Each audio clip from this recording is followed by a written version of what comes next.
یہی وجہ ہے کہ آج تک یہ لفظ کہا تھا نا فاطمہ کی شیعہ، یہ پہچان بنا ہوا ہے. آج بھی کہو نا نبی کے قاتل پہ لعنت سارے ہی کر دیں گے. آج کہو علی کے قاتل پہ لعنت سارے ہی کر دیں گے. آج کہو حسن کے قاتل پہ لعنت سارے کر دیں گے.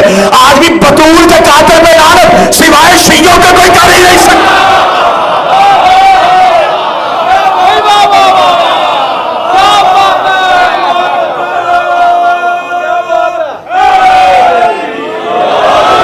نبی کا شیعہ ہونا کمال نہیں،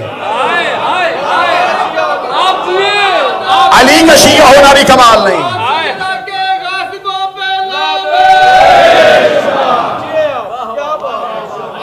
یہی وجہ ہے کہ حدیث ہے کہ بندہ لا الہ الا اللہ پڑھے اور محمد رسول اللہ نہ پڑھے تو اللہ لا الہ الا اللہ واپس لے لیتا ہے.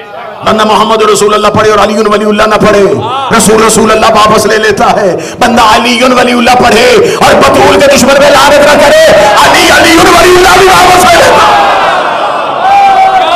کیا جناب سیدہ کا مطالبہ صرف ایک جاگیر کا مطالبہ تھا یا جناب سیدہ کے مطالبے کے اندر بہت سے راز چھپے ہوئے تھے؟ میں نے آپ کے سامنے فدق کے پس منظر کو بھی پڑھا، پھر فدق کے حالات کو بھی پڑھا. آج کی گفتگو میں مجھے جناب سیدہ کا احتجاج آپ کے سامنے پڑھنا ہے اور دشمن کی جانب سے کیے ہوئے اعتراضات کے جوابات، تاکہ جب یہ مجالس دنیا تک پہنچیں تو جو جواب بعد میں دیا جانا ہے اس کا جواب ہم آج ہی دے دیں. جو اس کے اندر سے بوسیدہ سوال مدت سے نکل رہے ہیں اور وہ نکلیں گے اور وہی سوال ہیں، وہی گھسے پھٹے ہوئے وہی سوالات ہیں. انہی سوالات کو پھر سامنے لایا جائے گا اور اپنے نوجوانوں کو اور اپنے بچوں کو خاموش کروانے کے لیے یہ سوالات دیے جائیں گے کہ بیٹا دیکھیں، پہلی بات یہ ہے کہ جناب سیدہ سلام اللہ علیہا کو ضرورت کیا تھی؟ وہ نبی کی شہزادی بیٹی تھی، وہ جنت کی سردار تھی، انہیں دنیا سے کوئی رغبت نہیں تھی.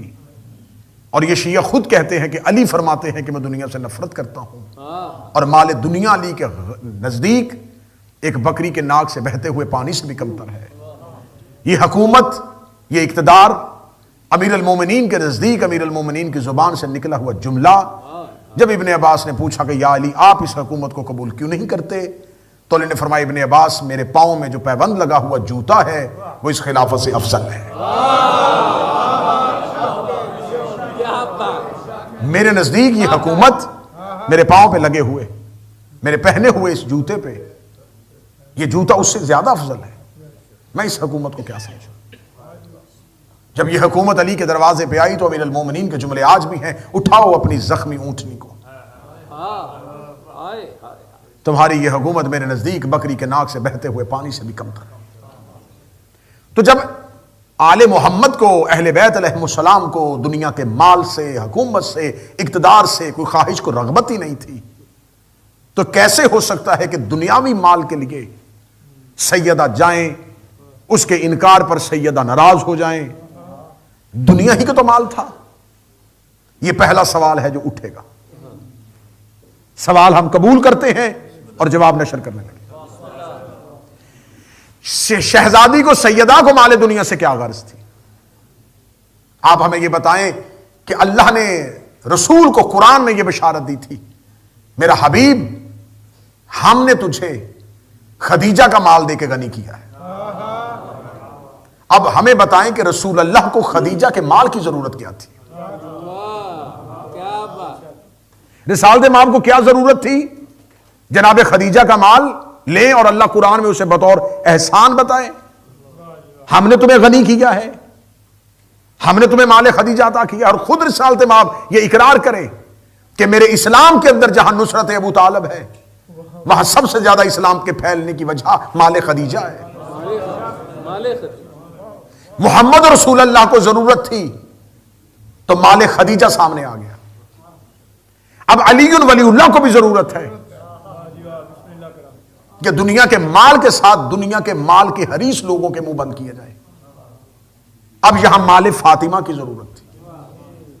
اگر اللہ خدیجہ کے مال کی وجہ سے اسلام کا سر بلند کر سکتا ہے تو یہاں جناب زہرا کو اپنی ذات کے لیے مال نہیں چاہیے. یہاں پر جناب سیدہ کو یہ جو مطالبہ ہے یہ نصرت ولایت علی کے لیے ہے. میرے گھر میں بھوک بھی ہو تو میرے لیے یہ باعث ننگو آر ہے کہ میں ممبر پہ آ کے قوم کے آگے درخواست کروں کہ مجھے کچھ پیسوں کی ضرورت ہے. لیکن ادھر سے مجھے عمران کہے کہ اعلان کر دیجیے گا امام بارگاہ کو کچھ فنڈ کی ضرورت ہے, تو اب میں شرم محسوس نہیں کروں گا, کیونکہ اب یہ سوال ذات کا نہیں ہے.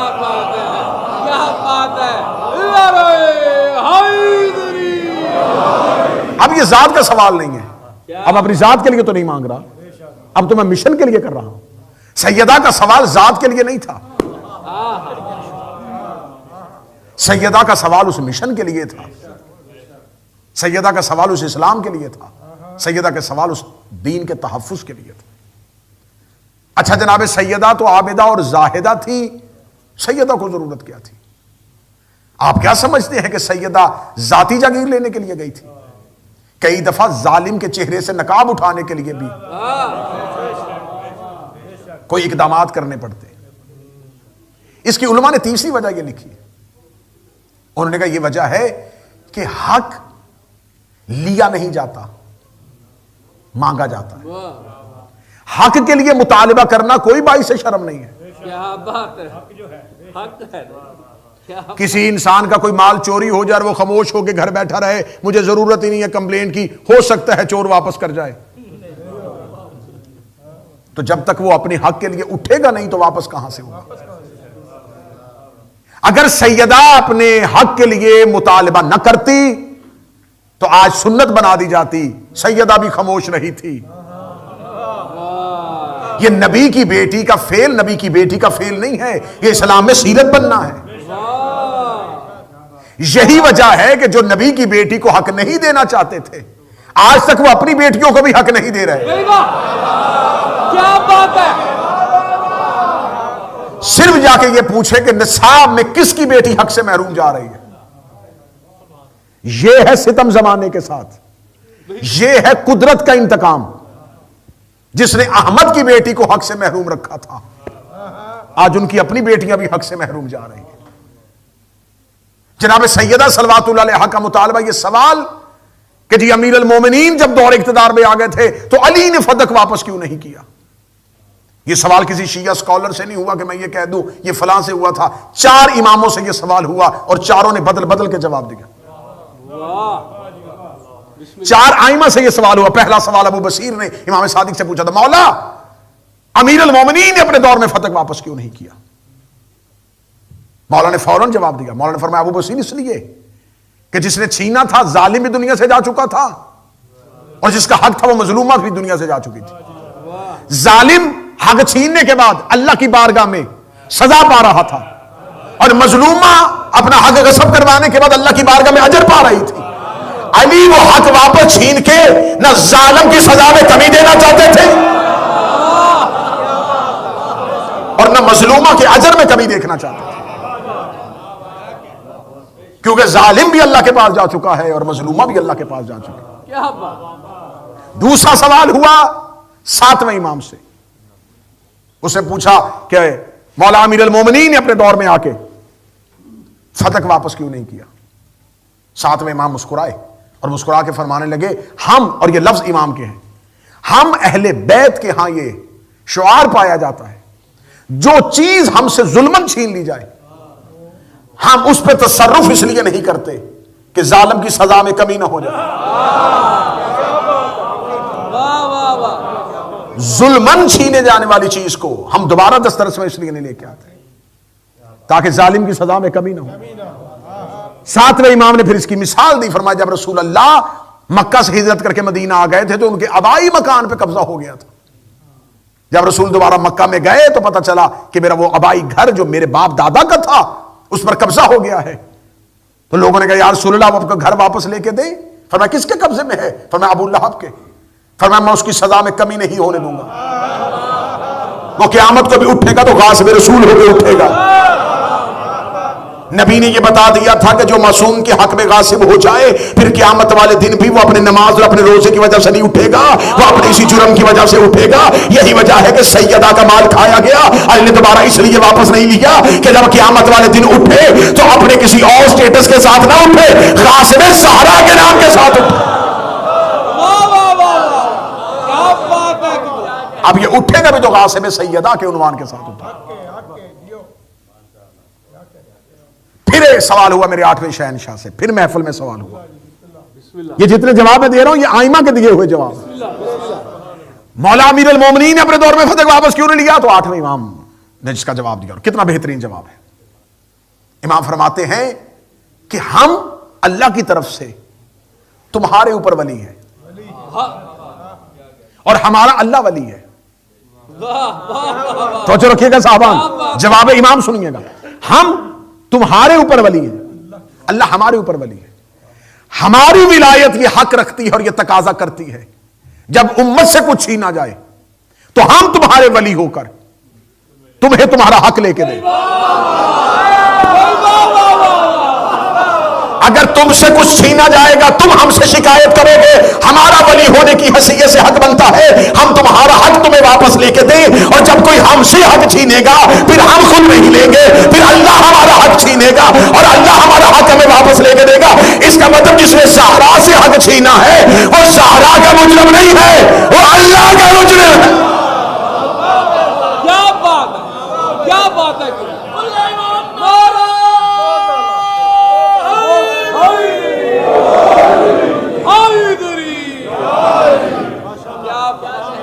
اب وہ مجرم صرف سیدہ کا نہیں ہے, وہ اللہ کا مجرم.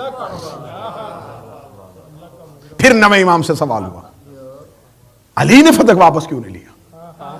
فرمایا اس لیے کہ سیدہ جب دربار سے گئی تھی تو سیدہ جاتی ہوئی کہہ گئی تھی. جب بی بی نے آخری جملہ کہا تو وہ کیا جملہ تھا بی بی کا؟ بی بی نے کہا اب میں تم سے اپنی اس حق کے لیے مطالبہ نہیں کروں گی, اب میں تم سے سوال کروں گی اللہ کی عدالت میں. جب فیصلہ سیدہ نے بھیج ہی اللہ کی عدالت میں دیا تھا, اور جب امیر المومنین تخت حکومت میں بیٹھے تو پھر اب یہاں تو جناب سیدہ مطالبہ کرتی, جناب سیدہ موجود ہوتی, زندہ ہوتی, علی منبر پر آتے, جناب سیدہ علی سے آ کے کہتی کہ میرا حق مجھے واپس دیا جائے.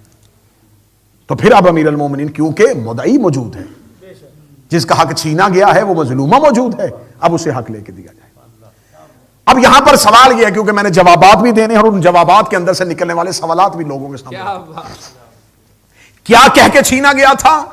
یہ کہہ کے چھینا گیا تھا, اور جو ایک لاوارث حدیث پڑھی گئی تھی جس پہ ہم نے جھڑا کل کی ہے, لاوارث حدیث پڑھی گئی تھی کہ نبی نے فرمایا تھا نحن معاشر الانبیاء, یہ تو ہم انبیاء کا گروہ ہوتا ہے. اچھا سوال نبی کی جاگیر کا تھا, متوجہ رہیے گا. سوال تھا میراث مصطفیٰ پر, اور جواب دینے والے نے جو جھوٹی حدیث پیش کی اس میں نبی کا صرف نہیں کہا, نحنو ہم گروہ انبیاء. اب یہ حدیث کیونکہ جلدی میں بنی تھی اور یہاں عقل استعمال نہیں ہوئی. عقل اس لیے استعمال نہیں ہوئی کہ اگر یہ کہہ دیتے نا کہ میں نبی, مجھے اللہ کا حکم ہے, مخصوص تخصیص میرے لیے ہے کہ تم اپنی میراث نہ چھوڑ کے جانا, تو یہاں پھر بھی ڈیبیٹ ہو سکتی تھی. جلدی میں حدیث بنا دی نحنو والی, ہم انبیاء. اس کا مطلب یہ حدیث کس نے کہی؟ ایک لمحے کے لیے مان لو حدیث کہی ہے, کس نے کہی ہے؟ نبی نے. اس کا مطلب نبی نے کیا کہا کہ ہم جتنے بھی نبی ہیں ہم کچھ بھی میراث نہیں چھوڑ کے جاتے.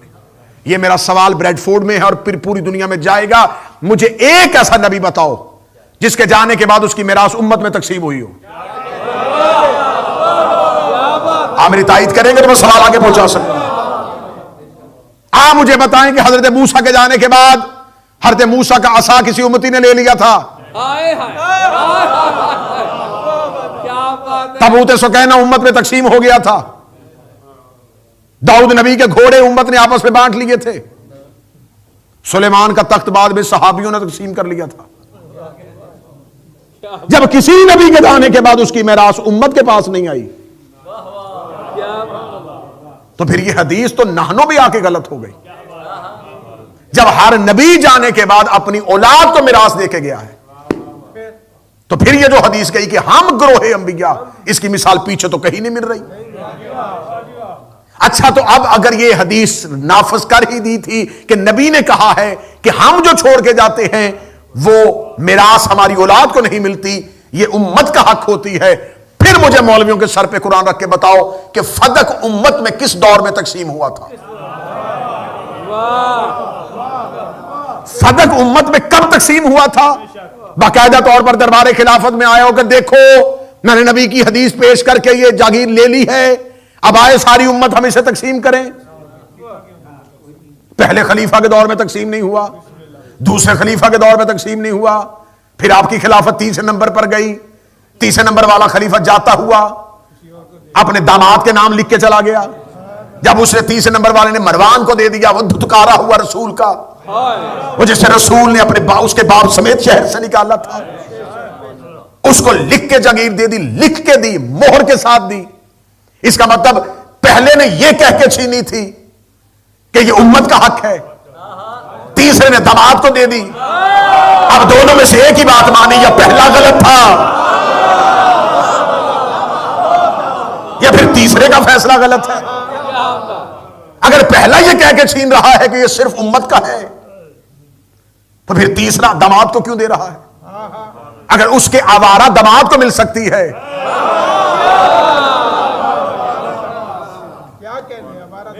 اگر اس کے اس بدبخت داماد کو مل سکتی ہے جو دشمن رسول ہے، جس کے لیے اللہ نے جس کے باپ کے لیے باقاعدہ قرآن میں مذمت کی ہے اور خدا نے کہا ہے، صلوات سارے حضرات مل کے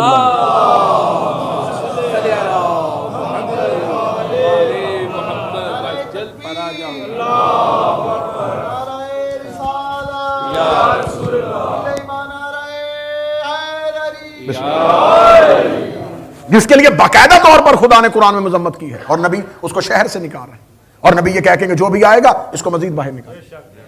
اگر اس کو مل سکتی ہے تو پھر نبی کی بیٹی کو کیوں نہیں ملے؟ یہ حق تو پھر جناب سیدہ کا بنتا تھا، پھر تیسرے خلیفہ نے لی اور اس نے اپنے داماد کو دے دی۔ اب جب تیسرے خلیفہ کے بعد امیر المومنین کی حکومت آئی ہے، اب ذہن میں رکھیے گا یہ بات، اب بار بار سوال یہ ہو رہا تھا نا کہ علی نے کیوں واپس نہیں کیا؟ بھئی تیسرے خلیفہ نے تو اس کے بعد یہ بیت المال میں یا اپنے پاس یا سٹیٹ کے پاس گورنمنٹ کے خزانے میں رہنے نہیں دیا۔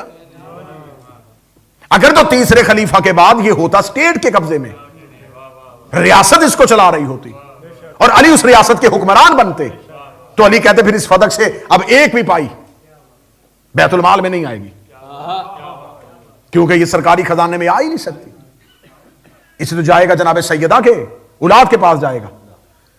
اب امیر المومنین جب تخت حکومت میں آئے تو اب یہ سوال بار بار کیے جا رہے ہیں کہ علی نے واپس کیوں نہیں لیا، علی نے واپس کیوں نہیں لیا؟ فتح تھا کس کے پاس؟ تمہارا تیسرا جاتا ہوا اپنے داماد کو نہ دے کے جاتا تو پھر یہ سوال اٹھتا تھا۔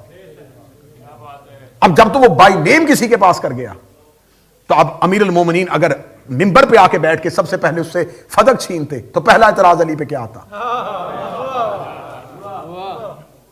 دیکھا ہم نے کہا نہیں تھا کہ علی اسلام کے لیے خلیفہ نہیں بنے گا، علی ذاتی انتقام لے، اس سے علی فدق کا مطالبہ کرتے جو یہ گھر سے جھنڈا لے کے نکلا ہوا ہے کہ ہم قتل عثمان کا بدلہ علی سے لیں گے۔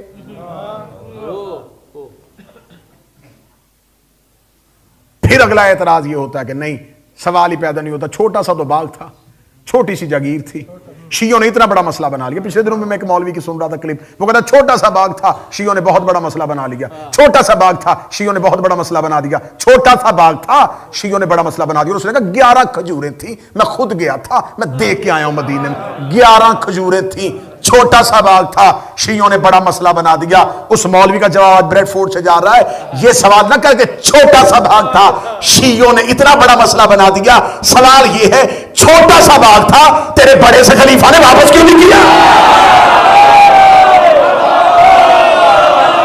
سوال یہ نہیں ہے کہ مسئلہ بڑا کس نے بنایا۔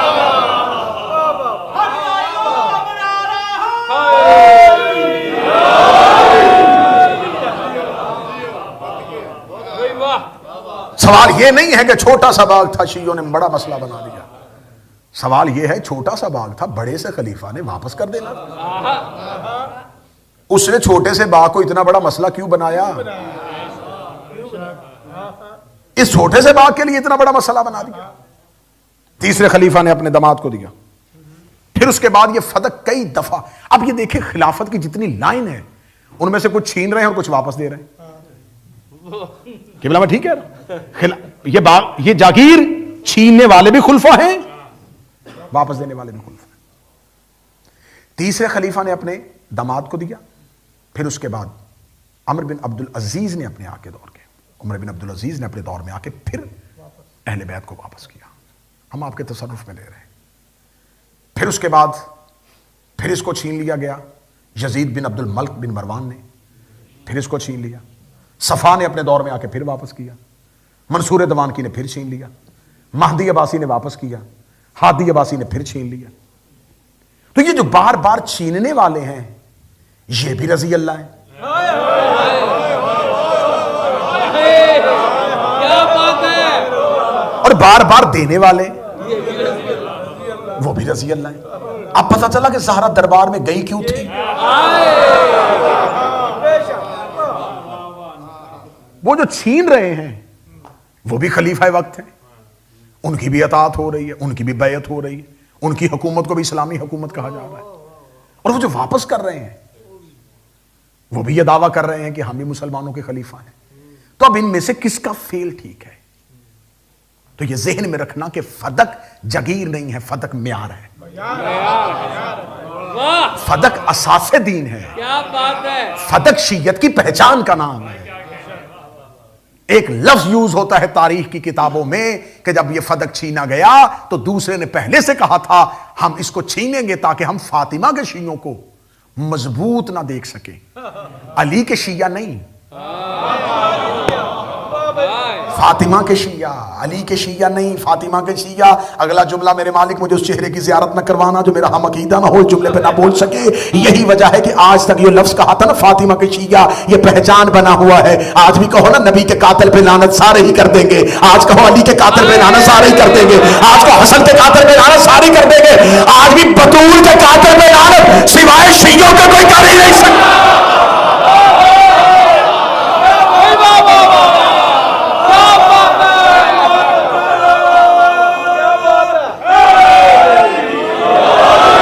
نبی کا شیعہ ہونا کمال نہیں،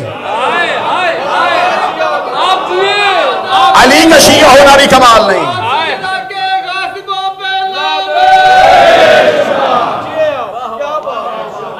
یہی وجہ ہے کہ حدیث ہے کہ بندہ لا الہ الا اللہ پڑھے اور محمد رسول اللہ نہ پڑھے تو اللہ لا الہ الا اللہ واپس لے لیتا ہے۔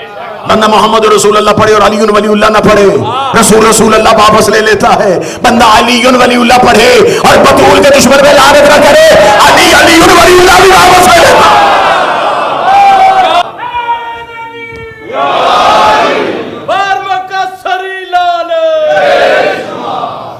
یہی وجہ ہے کہ جناب سیدہ کے دشمن پہ تبرہ کرنے کی جتنی فضیلت والی حدیثیں ہیں۔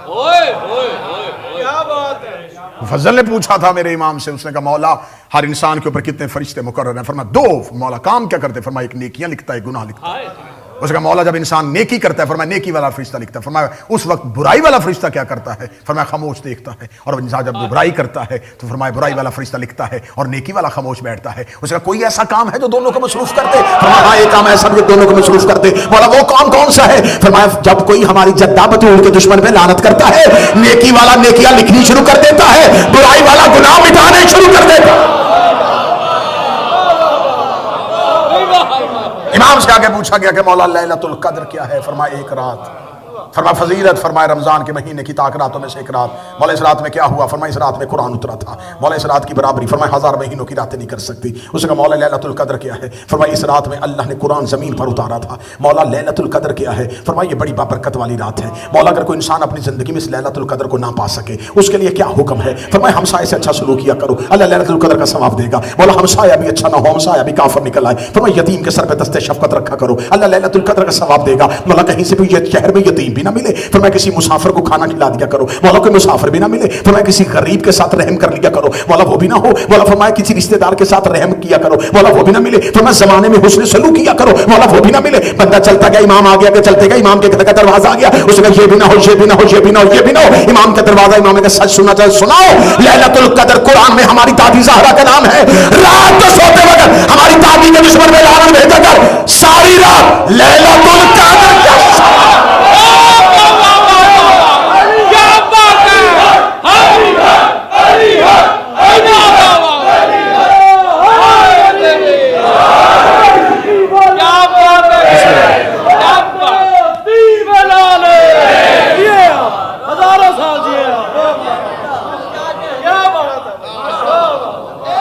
خالد اور دین پہ لانا ہے، پوری دین پہ لانا ہے، استاد موٹی علی پہ لانا ہے۔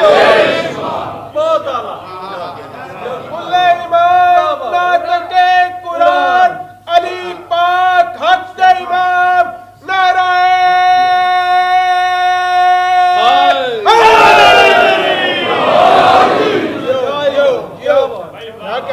سیدہ میزان ہے اللہ، سیدہ زمانے پہ پہچان ہے، یہ مطالبہ میراث نہیں ہے، یہ مطالبہ اسلام ہے۔ کفر اور اسلام کے درمیان ایک خلیج، ایک فرق، ایک دروازے کا نام سیدہ ہے۔ آپ کیا سمجھتے ہیں کہ یہ سیدہ صرف اور صرف کھجوروں کے باغ کے لیے دربار میں گئی ہے؟ نہیں، سیدہ دین الہی کو زندہ کرنے کے لیے گئی۔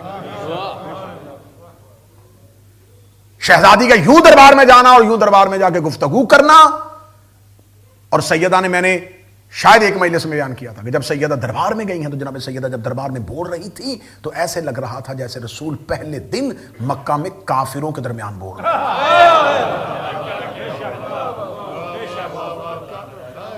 میں نے سیدہ کا جو خطبہ ہے، میری کوشش ہے کہ میں تھوڑا سا خطبے کے کچھ حصے پڑھوں، باقی میں نے اس کو اردو پی ڈی ایف میں اور انگلش پی ڈی ایف میں دونوں میں عمران بھائی کو دے دیا ہے۔ ضرور بضرور آپ اس خطبے کو زندگی میں ضرور پڑھیں۔ معصوم فرماتے ہیں کہ ہم آل محمد اپنے بچوں کو 2 خطبے زبانی یاد کرواتے ہیں، ایک خطبہ فدق، ایک خطبہ غدیر۔ کیا بات، ہم اہل بیت اپنے بچوں کو اپنے گھروں میں یہ 2 خطبے یاد کرواتے ہیں، اور بہت دیر تک شیعہ مذہب کے ہاں یہ شعار رہا ہے۔ اس خطبہ فدق کو پہچان بنا کے شیعوں کی بچوں کو یاد کروایا جاتا تھا۔ اپنے بچوں کو، اس کی میں نے انگلش ٹرانسلیٹ بھی بھیج دی ہے، اردو بھی بھیج دی ہے، اس کو ضرور ایک دفعہ اپنے بچوں کو پڑھوائیں کہ جناب سیدہ کہتے ہیں۔ پھر وہ خطبہ پڑھنے کے بعد وہ کبھی بھی بطول کے دشمن کی عزت نہیں کرے، یہ ذہن میں رکھ لیجئے، ورنہ زمانہ جتنی تیزی سے کروٹیں لے رہا ہے، جتنی شدت سے امن کے بھکاری اہل بیت کے دروازے سے لوگوں کو خواری کروا رہے ہیں، نہیں نہیں ہمیں کیا ضرورت ہے، بس بس بس ٹھیک ہے، بس جو اچھا تھا جو برا تھا وہ ہو گیا، بس اب چھوڑ دیں۔ یہ شیعہ عقیدہ ہی نہیں ہے۔ جس نے آسانیوں سے علی لینا ہے وہ کہیں اور چلا جائے۔ علی جمعرات والا پیر نہیں ہے،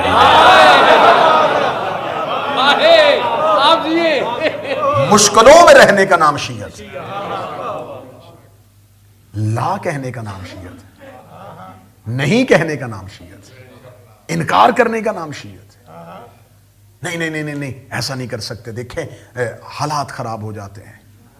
میں امام بارگاہ حسینیہ بریڈ فورڈ میں اپنے لفظوں کا ضامن ہو کے، مجھے اس سے کوئی غرض نہیں، میرے مجمع میں بیٹھے ہوئے لوگ میرے عقیدے کے ساتھ متفق ہوں یا نہ ہوں، جو ویڈیو کے ذریعے اس مجلس کو سنیں، ان سے میں اپنے مجمع کو ایک لمحے کے لیے اپنے مجمع کے سر سے یہ ذمہ داری اٹھاتا ہوں۔ یہ میرا ذاتی نظریہ ہے اور میرا ذاتی عقیدہ ہے، اور میں ذاتی حیثیت کے ساتھ یہ سٹیٹمنٹ دے رہا ہوں۔ اگر بطول کے حق پڑھنا فساد ہے، مجھ سے بڑا فسادی کوئی نہیں ہے۔ میں یہ اقرار پورے ہوش و حواس میں کر رہا ہوں، میں یہ پورے ہوش و حواس میں اقرار کر رہا ہوں عمران بھائی۔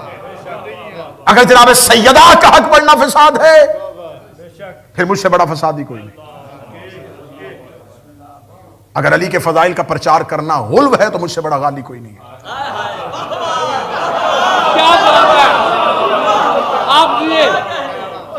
اگر اہل بیت کے حق میں دفاع ہونے کا نام کسی ایجنسی کا ایجنٹ ہونا ہے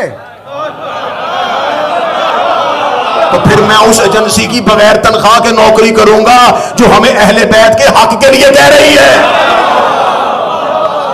کیا بات ہے، کیا بات ہے قبلہ، کیا بات ہے بھئی مجھے تو میں تو اس ایجنسی کی بغیر تنخواہ کے نوکری کروں جو ہمیں کہہ کے ممبروں پہ جا کے علی پڑھو۔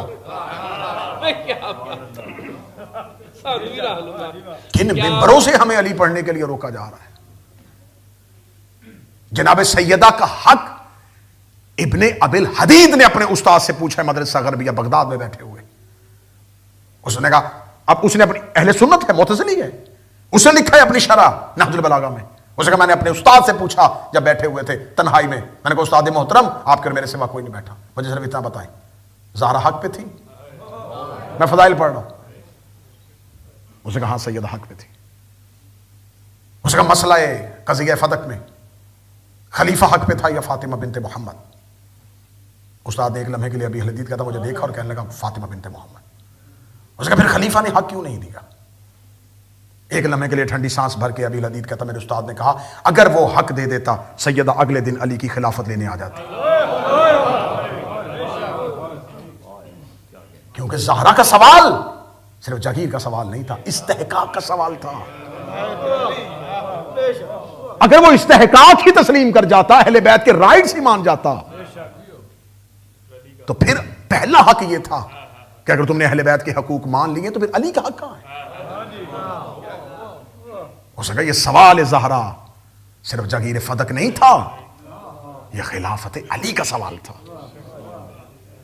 اس لیے انہوں نے پہلے ہی لمحے پر سوال کو فراموش کر دیا تاکہ یہ اگلا سوال خلافت علی کا نہ آ سکے. اس کی ایک دلیل میرے پاس موجود ہے. میرا سلام ہے اس استاد کو جس نے اپنے شاگرد کے سامنے یہ حق گوئی کی. اس کا مجھے جواب تاریخ میں ایک جگہ پہ ملا جب ہارون رشید نے امام سے پوچھا 7ویں شہنشاہ سے, اسے اگر میں فتق واپس کرنا چاہوں, اگر میں کرنا چاہوں, میں کر تو نہیں رہا, اگر میں کرنا چاہوں تو مجھے بتا سکتے ہو؟ 7ویں امام موسی کاظم سے پوچھا کہ فدق کا رقبہ کتنا ہے؟ امام نے کہا تو نہیں دے سکتا.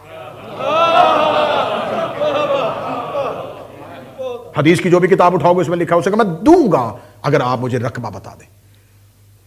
امام نے کہا سن, اس کی پہلی حد سمرقند,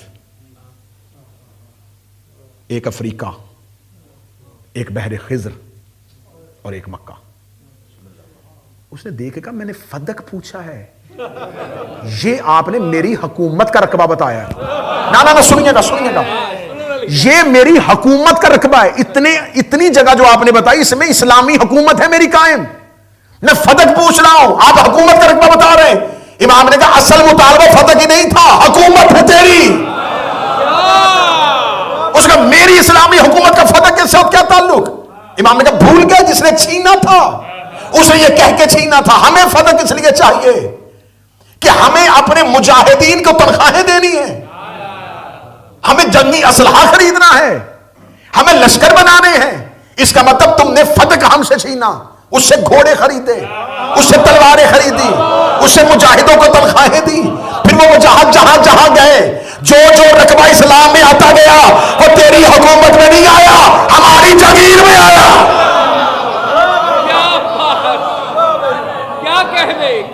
اور اگر آج کوئی سوال کرے کہ فدق کہاں ہے تو جہاں جہاں اسلام ہے,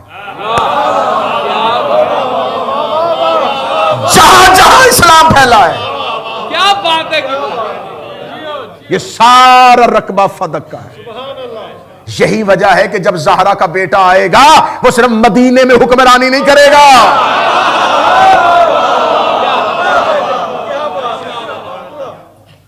ہر اس جگہ پہ جا کے حکمرانی کرے گا جہاں جہاں تک لا الہ الا اللہ پھیل چکا ہے. جہاں اللہ کو سجدہ ہو رہا ہے وہ ہر زمین مقروض فدق ہے. کیا بات ہے, کیا بات ہے, مقروض فدق ہے ہر وہ جگہ جہاں جہاں تک آج اللہ کا سجدہ ہو رہا ہے. جناب سیدہ جب دربار میں آئی ہیں تو سیدہ نے دربار میں آ کے ایسے گفتگو کی جیسے بچوں کو اسلام بتایا جاتا ہے. سیدہ نے پہلے اللہ ان کے درمیان ایسے پڑھا, ایسے اللہ پڑھا اس کے درمیان. میں لے کے آیا تھا خطبہ, میرا دل تھا کہ میں اس خطبے کو مکمل پڑھوں لیکن تفصیلی خطبہ ہے, میں نے اس لیے ان کو کر دیا کہ اگر آپ چاہیں تو ان سے ضرور وصول کیجئے گا, اور ضرور وصول کیجئے گا, ضرور اس کو زندگی میں ایک بار پڑھیے گا. جناب سیدہ نے آ کے ان کے سامنے اللہ ایسے پڑھا جیسے یہ اللہ سے واقف ہی نہیں ہے. خطبے کے 4 حصے ہیں. پہلا حصہ اللہ پڑھا گیا, توحید پڑھی گئی, توحید کی صفات پڑھی گئی, اللہ کی ذات پڑھی گئی, اللہ کی صفات پہ سیدہ نے ایسے بات کی, مجمع خاموش. اس کے بعد سیدہ خود ام ایمن کہہ رہی ہے کہ جب جناب سیدہ اپنے گھر سے نکلی تھی تو سیدہ نے ایک چادر بطور مکنا اوڑی ہوئی تھی، اس کے اوپر پھر ایک چادر اوڑی ہوئی تھی، یعنی کہ چادر کی بھی چادر تھی سیدہ کے پاس۔ جو کسائے سیدہ تھی اس کے اوپر بھی ایک چادر تھی، اور کنیزیں کہتی ہیں کہ سیدہ کی چادر جو ہے وہ زمین پہ ایسے خط کر رہی تھی کہ پاؤں کے نشان بھی چادر مٹا رہی تھی۔ چادر ایسے زمین پہ آ رہی تھی کہ جو سیدہ جہاں سے چل رہی تھی وہ قدموں کے نشان چادر کے ساتھ مٹ رہے تھے۔ سیدہ آئیں، سیدہ نے آ کے پہلے، میں فضائل ابھی پڑھ رہا ہوں، سیدہ نے پہلے آ کے ایک ٹھنڈی آہ بھری۔ یہ آہ مظلوم کی آہ تھی۔ سیدہ کی آہ میں اتنا اثر تھا، پوری مسجد سے رونے کی آوازیں بلند ہوئی۔ سیدہ اتنے مظلومانہ طریقے سے سیدہ نے پہلی آہ بھری، ایک سسکی لی سیدہ نے، پھر اس کے بعد سیدہ نے اپنے آپ کو صبر کیا، صبر کر کے گفتگو شروع کی، اللہ کی وحدانیت پڑھنی شروع کی۔ اللہ کی وحدانیت پڑھنے کے بعد سیدہ نے کہا سمیں میں بتاؤں، اللہ نے ایمان کے ذریعے تمہارے دلوں کو شرک سے پاک کیا۔ بی بی علتیں بتا رہی ہے، وجہ بتا رہی ہے، دین کی چیزوں کے واجب ہونے کی علتیں زہرا بیان کر رہی ہے، جبکہ یہ حق تھا تخت پہ بیٹھا خلیفہ بتاتا کہ دین کیا ہے۔ میں ممبر پہ ذکر کر رہا ہوں اور مجھے مجمع سے ادھر سے کوئی ایک بچہ اٹھے اور وہ کہے رکیے پہلے میں آپ کو بتاتا ہوں کہ ممبر کا حق کیا ہے، تو اس بچے کے علم کو دیکھنے سے پہلے لوگ میری نفی کو دیکھیں گے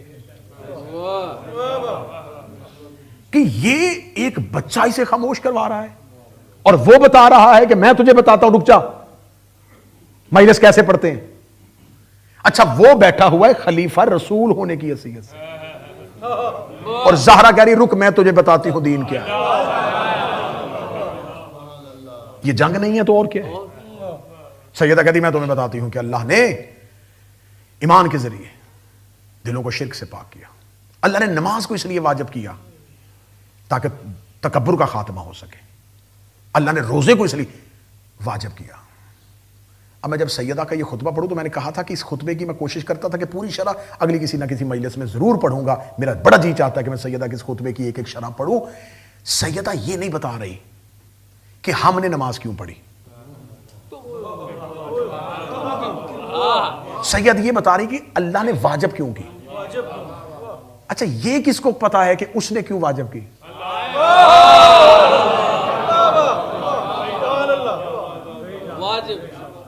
نجف شاہ صاحب ہم یہ تو کہہ سکتے ہیں کہ ہم زمین سے اناج لیتے ہیں، عمران بھائی ہم یہ دے سکتے ہیں کہ ہم زمین سے پانی لیتے ہیں، لیکن ہم میں سے کون یہ دعویٰ کر سکتا ہے کہ میں بتاتا ہوں کہ اللہ نے زمین کیوں بنائی تھی؟ یہ تب ہی میں کہہ سکتا ہوں کہ یا تو میں خدا ہوں اور یا اس نے مجھے بتایا ہے کہ کیوں بنائی ہے۔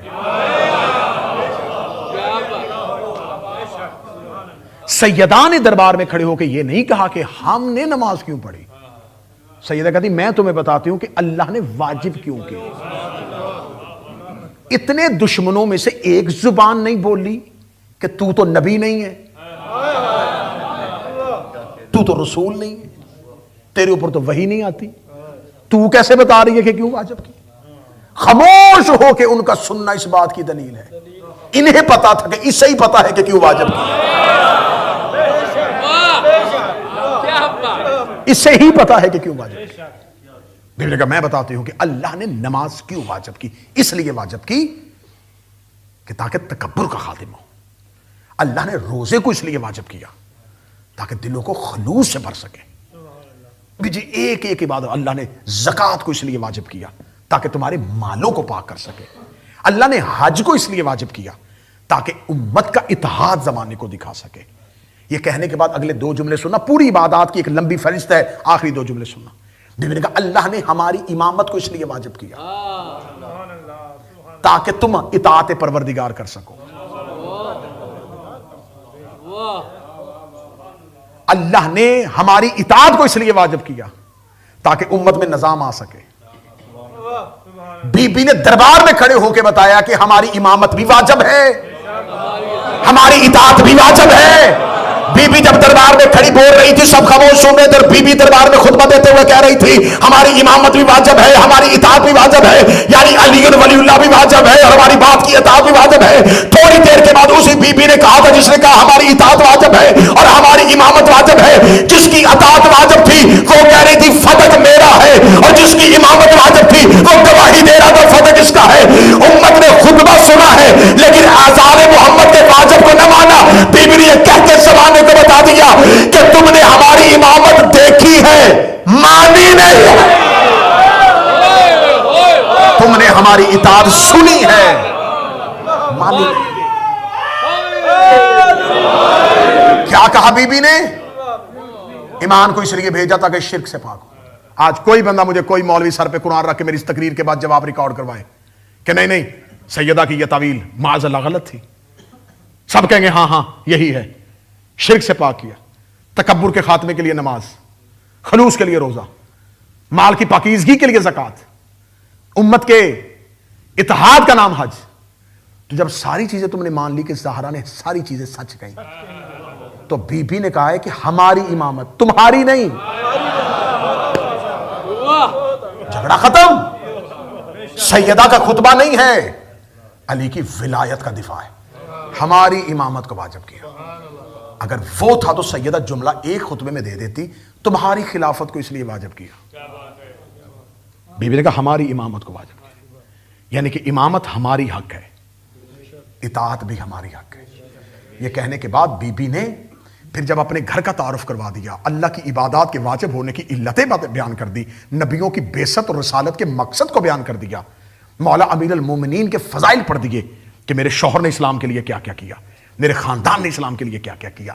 یہاں پہلے بی بی نے پروردگار کا تعارف کروایا، نبیوں کا تعارف کروایا، اپنے بابا کا تعارف کروایا، اپنے شوہر کا تعارف کروایا، دین کی علتیں بتانے کے بعد اب بی بی نے دربار میں ایک نگاہ دوڑائی، نگاہ دوڑا کے بی بی کا جملہ نہ ہو میں زبان کاٹ دوں، آئندہ ممبر پہ نہ ہو۔ بی بی نے کہا اے عرب کے گندے جوڑوں سے پانی پینے والوں کی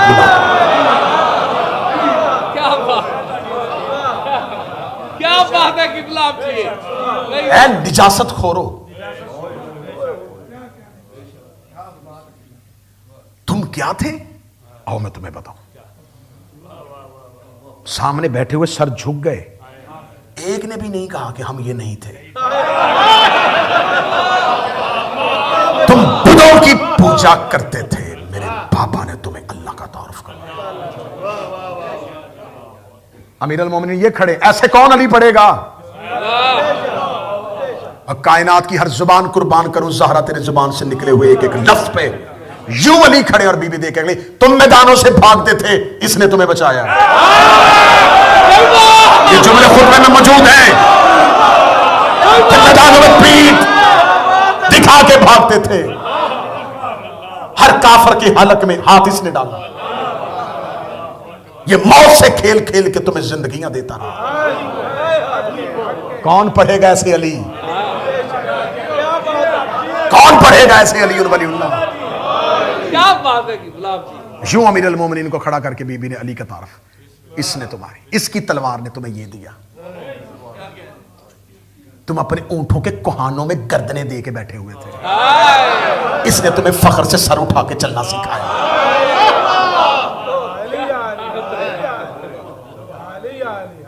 کیا بات، تم رہ جاتے کفر کی بستیوں میں اگر یہ اسلام کو صبح نہ دیتا۔ یہ احتجاج سیدہ نہیں تو اور کیا ہے، یہ تبرہ نہیں تو اور کیا ہے۔ سیدہ نے تعارف کروایا امیر المومنین کا، ان کے خاندان کے تعارف کروائے، ان کے باپ دادا کے بارے میں بتا۔ صرف خطبہ یہاں بنا رکا، پھر بی بی یہاں سے گھر گئی ہے، اور گھر جانے کے بعد پھر انصار کی خواتین بی بی کے پاس گھر آئی ہیں۔ پھر بی بی نے خطبے کا اگلا حصہ ان خواتین کو کہا، وہ اس سے بھی زیادہ خطرناک تھا۔ بی بی نے کہا جاؤ جا کے اپنے گھروں میں اپنے مردوں کو بتا دینا کہ تم نے جہنم خرید لی ہے۔ میں نے جو خطبہ سینڈ کیا ہے اس کے اندر وہ انصار کی خواتین کا خطاب ہے۔ بی بی نے کہا جاؤ جا کے اپنے گھر میں اپنے مردوں کو بتا دینا کہ تم جہنم خرید چکے ہو۔ اگلا جملہ بی بی نے کیا کہا؟ کس سے مخاطب تھی بی بی؟ آج کے دور کے مسلمانوں سے، وہ لوگ جو ابھی ابھی کہہ رہے تھے کہ ہم نبی کے جانشین ہیں. بی بی ان سے کہہ رہی تھی اب تمہاری رسی ڈھیلی ہے، اب تم سے حشر کے دن سوال کریں گے، اب تم سے ہمارا پروردگار حساب لے گا، ان قریب تم ذلت میں چلے جاؤ گے. اور وہ زہرا ما کانا ما یکونا، جو جانتی تھی جو ہو چکا اور جو یہ بھی جانتی ہے جو ہوگا، وہ کہہ رہی ہے کہ اب تمہارے لیے اس دنیا میں کہیں بھی امان نہیں ہے. میری میری بد دعا تمہارا پیچھا کرے گی، میری بد دعا تمہارے تعاقب میں رہے گی. انصار کی خواتین روتی ہوئی گھر سے نکلی زہرا کے کہ زہرا نے ہمارے لیے چھوڑا ہی کچھ نہیں، اس نے ہمیں جہنم کا ایندھن بنا دیا. خاموش ہو گئی زہرا کی آواز مدینے میں. سیدہ صرف ایک دربار میں نہیں گئی، میں ممبر پہ ہوں، میں تمہارے سامنے ہوں، میں حوالے لے کے بیٹھا ہوں، جس نے پوچھنا ابھی پوچھ لو تو میں سیدہ کا واسطہ. مولا امیر المومنین سے کہتی یا علی سواری کا انتظام کریں.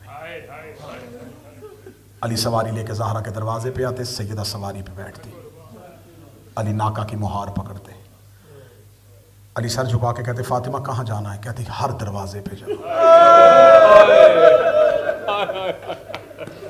ہر دروازے پہ جاؤ. گردن جھکا کے ناکا کی مہار پکڑے ہوئے کائنات کا سب سے بڑا صابر علی، کیونکہ حجت کبھی بھی اپنے حق کے لیے خود آواز نہیں اٹھاتی. اللہ ہر دور میں حجت کو ایک ناصر دیتا ہے.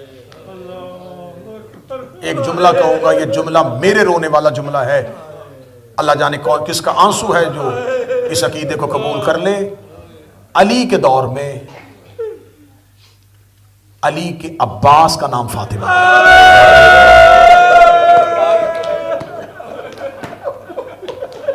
علی بشکل حسین اور سیدہ بشکل عباس. میں نے کہا کہ علی کے لیے زہرا عباس تھی،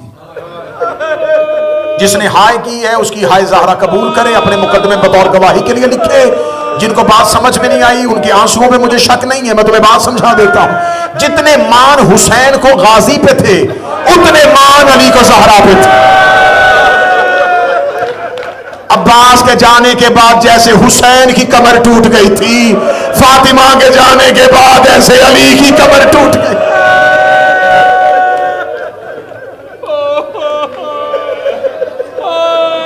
مردوں میں علم برآمد ہوگا، مستورات میں زہرا کا جنازہ.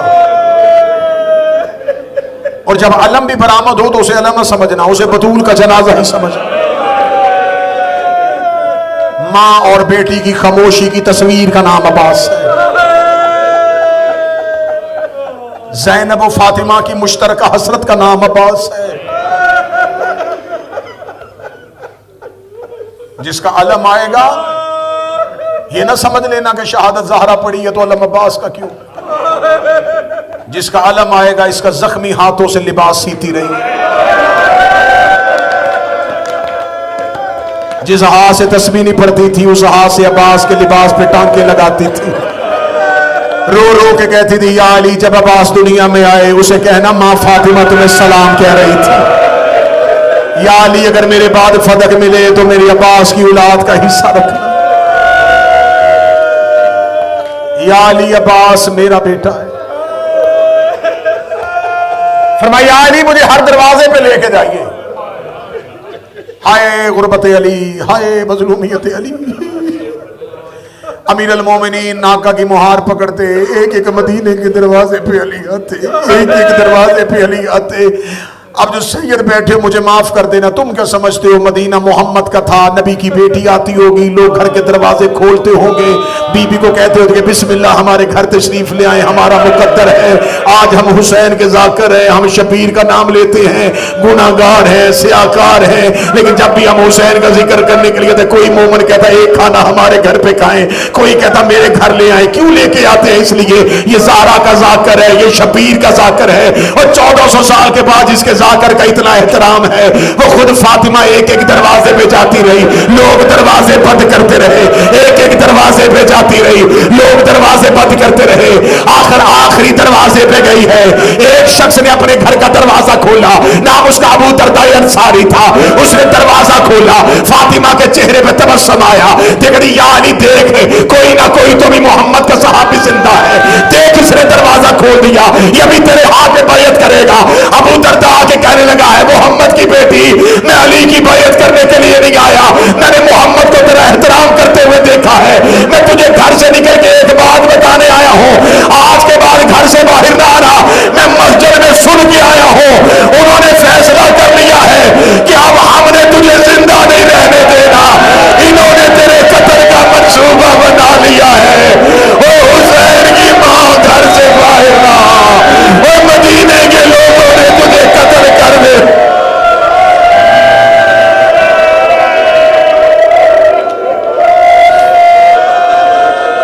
بی بی گھر سے باہر نہ آیا کر،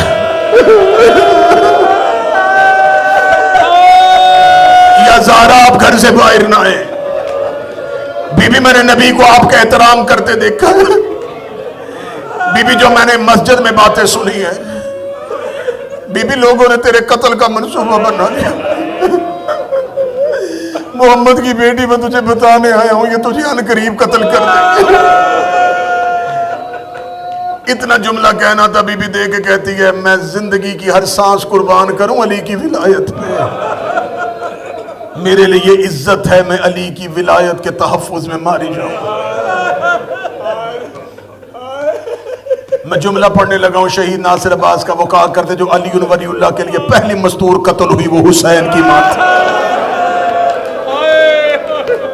میرا وطیرہ ہے میں جب بھی شہادت پڑھوں میں مسلمانوں کو راغب کرنے کے لیے، ان کو زہرا کا حق منوانے کے لیے کہتا ہوں، میں پھر کہہ رہا ہوں، اور مسلمانوں مجھے اللہ کی وحدانیت کی قسم، نبی کی نبوت کی قسم، قرآن کے 30 پاروں کی قسم، میں منبر پہ مسلمان ہو کے حسین کا ذکر ہو کے تمہیں قسمیں دے رہا ہوں تاکہ میں قیامت والے دن بی بی کے سامنے سرخرو ہو سکوں، بی بی میں نے قسمیں کھا کے تیرا حق پڑھا ہے، تم چوروں کی قسمیں مان لیتے ہو، تم قاتلوں کی قسمیں مان لیتے ہو، میں شبیر کا ذکر تمہیں منبر پہ قسم دے رہا ہوں، میں غلط پڑھوں قیامت والے دن نبی امت میں سے نہ اٹھائے، علی نوکروں میں سے نہ اٹھائے، حسین ماتموں میں سے نہ اٹھائے، میرا شمار یہودیوں کے ساتھ ہو، اتنی بڑی بددعائیں کوئی ذات کو نہیں دیتا، میں منبر سے باوضو ہو کے رسول کے گھر میں بیٹھ کے زہرا کے صحن میں بیٹھ کے اتنی قسمیں کھا کے تمہیں بتا رہا ہوں قتل ہوئی تھی تمہارے نبی کی بیٹی، دروازے پہ آ کے مارا تھا مسلمانوں نے محمد کی بیٹی کو، انہوں نے محمد کی بیٹی کو قتل کیا تھا، آدھی رات کو جنازہ علی نے تنہائی میں اٹھایا ہے، روتی ہوئی چلی گئی تھی محمد کی بیٹی، تازیہ نے مارے تھے محمد کی بیٹی کو، پسلیاں توڑی تھی محمد کی بیٹی کی، بازو توڑا تھا محمد کی بیٹی کا، انگلیاں توڑی تھی محمد کی بیٹی۔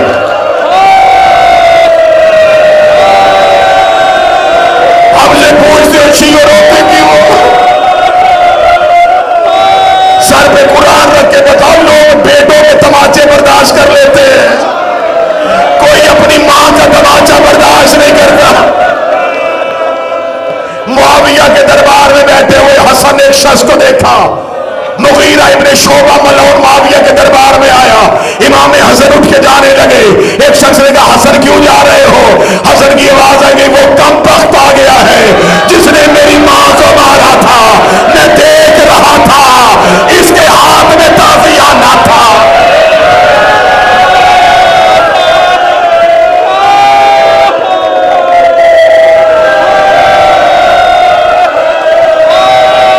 تمہیں کیا بتاؤں اہل بیت نے کتنی مظلومیت سہی، جا آ کے امیر المومنین کو گھر میں آ کے بتایا تھا سلمان نے، یا علی مجھے دربار سے خبر ملی ہے انہوں نے ایک شخص کا وظیفہ بڑا بڑھا دیا ہے۔ علی کی آواز ہے کس کا وظیفہ بڑھا ہے؟ اس نے کہا کن فس کا۔ امیر المومنین کی چیخ نکلی، رو کے کہنے کے وظیفہ نہیں بڑھایا، یہ تازیانوں کی قیمت دے رہے ہیں۔ جس نے محمد کی بیٹی کو جتنا مارا تھا اتنا اسے نوازا گیا۔ ایک ایک دروازے پہ آتی رہی، ایک ایک دروازے پہ آتی رہی۔ امیر المومنین نے کہا زہرا نہیں کسی نے بیعت کرنی، سیدہ تم میرے ساتھ روز گھر سے نکلتی ہے، میں تجھے غربت سناؤں؟ زہرا مجھے مدینے کے لوگ سلام نہیں کرتے، سیدہ میں سلام بھی کروں کوئی جواب نہیں دیتا۔ رو کے کہتی یا علی آپ نہ روئیں، ہمیں اللہ سلام کرتا ہے، ہمیں فرشتے سلام کرتے ہیں۔ بس سادات و غیر سادات پھر جتنے دن زندہ رہی، شہزادی کہتی یا علی مجھے بابا کی قبر میں چھوڑا ہے۔ بابا کی قبر میں جاتی، میں ممبر پہ دعا دینے لگا، جس کی مائیں دنیا سے چلی گئی ہیں میں مصائب کی حالت میں دعا کر رہا ہوں، اللہ زہرا کی کنیزوں کے ساتھ اٹھائے، جن کی موجود ہیں اللہ ان کی ماؤں کا سایہ ان کے سروں پہ سلامت رکھے۔ اولاد چھوٹی ہو، باپ مر جائے، ماں بچے پال لیتی ہے، اولاد چھوٹی ہو، کسی کی ماں مر جائے، باپ سے بچے نہیں پالے جاتے، ماں کسی کے گھر شیخ حسن مزدوری کر لیتی ہے لیکن بچے پال لیتی ہے۔ میں نے بہت سے ایسے گھروں کو دیکھا ہے، بچے چھوٹے ہونا، اللہ نہ کرے ماں کسی موذی مرض کا شکار ہو جائے، وہ آنے جانے والی عورتوں کے کہتی دعا کرو میں ٹھیک ہو جاؤں۔ مجھے زندگی سے محبت نہیں، میرے بچے بڑے چھوٹے ہیں۔ بچے چھوٹے ہوں تو ماؤں کو مرنے سے ڈر لگتا ہے، مائیں مرنے سے گھبراتی ہیں جن کی اولاد چھوٹی ہو، وہ عورتوں کو کہتی ہے میں مر گئی، میری بیٹیاں کہاں جائیں گی، میرے بچے کہاں جائیں گے۔ بچے چھوٹے ہوں مائیں مرنے سے ڈرتی ہیں۔ قیامت کا جملہ میں تمہیں سنانے لگا ہوں، زہرا کے بچے چھوٹے تھے، بیٹیاں چھوٹی تھی، بیٹے چھوٹے تھے، روز بابے کی قبر پہ آ کے کہتی بابا میں مرنا چاہتی ہوں، بابا زہرا کو موت آ جائے، بابا میں اب زیادہ دیر زندہ نہیں رہنا چاہتی، بابا مجھے اب بڑی تکلیف ہوتی۔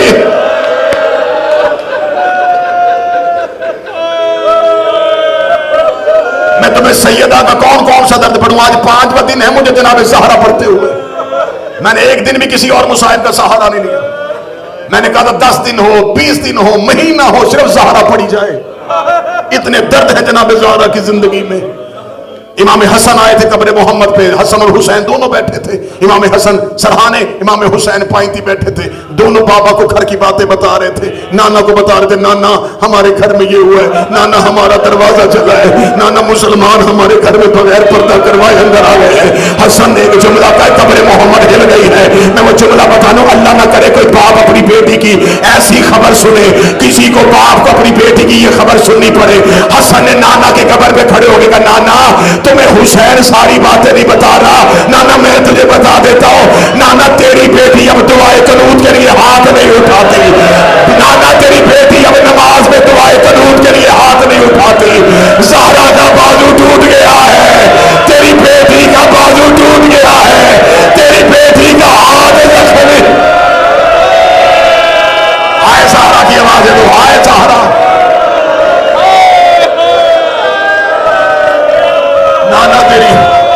نانا تیری بیٹی اب دعائے قنوت کے لیے ہاتھ نہیں اٹھاتی۔ جناب سیدہ یہاں بابا کی قبر پہ آ کے روتی۔ میں نے کتاب میں پڑھا آیت اللہ وحید خراسانی کی کتاب وما ادراک فاطمہ، اس کتاب کے اندر یہ جملے ہیں، نبی کے جانے کے 75 دن کے اندر زہرا سایہ بن گئی تھی، صرف ایک سایہ۔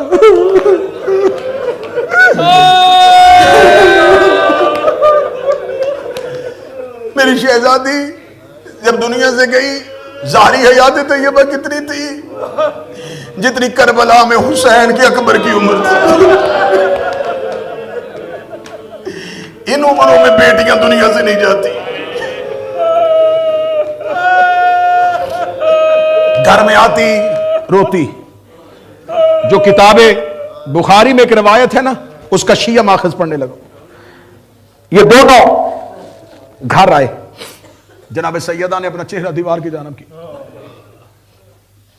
ان میں سے ایک ہی آواز آئی، اول کی آواز آئی زہرا ہم آپ سے کوئی بات کرنے آئے. سیدہ کہتی میں تم سے کوئی بات نہیں کرنا چاہتا. دیوار کی طرف منہ کر کے زہرا نے فرمایا میں بابا کو تمہاری شکایت کروں.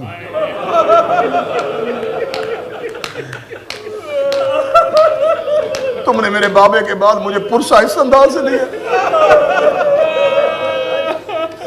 اب تم سے میری قیامت کو ملاقات ہوگی. میں تم سے کوئی بات نہیں کرنا چاہتا. یا علی نے گھر سے بھیج دے. اٹھا کے ان کو بھیج دیا گیا. زہرا اپنے گھر میں خاموش. آخری رات آ گئی. امیر المومنین آئے. زخمی زہرا. امیر المومنین سامنے بیٹھ گئے. علی کی داڑھی آنسوں سے بھر گئی. یا علی آپ کیوں رو رہے ہیں؟ امیر المومنین کی آواز ہے زہرا میں تیری حفاظت نہیں کر سکا. زہرا علی کو معاف کر دینا. بی بی کی آواز ہے نہیں یا علی میں آپ کی حفاظت نہیں کر سکی. یا علی جیسی گزرنی تھی گزر گئی. یا علی میں کچھ وصیتیں کرنا چاہتی ہوں. میری بڑی حسرت رہی ہے. مجھے بڑے لوگوں نے کہا ہے کبھی ساری وصیتیں پڑھیں. میں ڈھونڈ رہا ہوں مجھے کوئی ایسا مجمع ملے جو مجھ سے محمد کی بیٹی کی ساری وصیتیں سن لے. بی بی کی آواز ہے یا علی میری پہلی وصیت ہے یا علی جب میں مر جاؤں میرے جنازے کا اعلان نہ کروانا.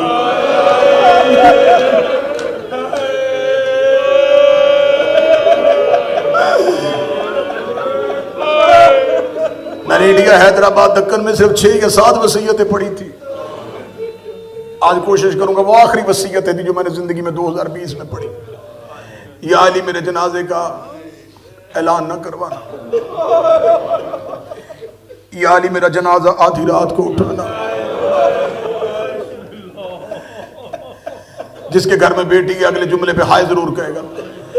یا علی میرے جنازے پہ ہجوم نہ کرنا میری زینب ڈر گئی ہے.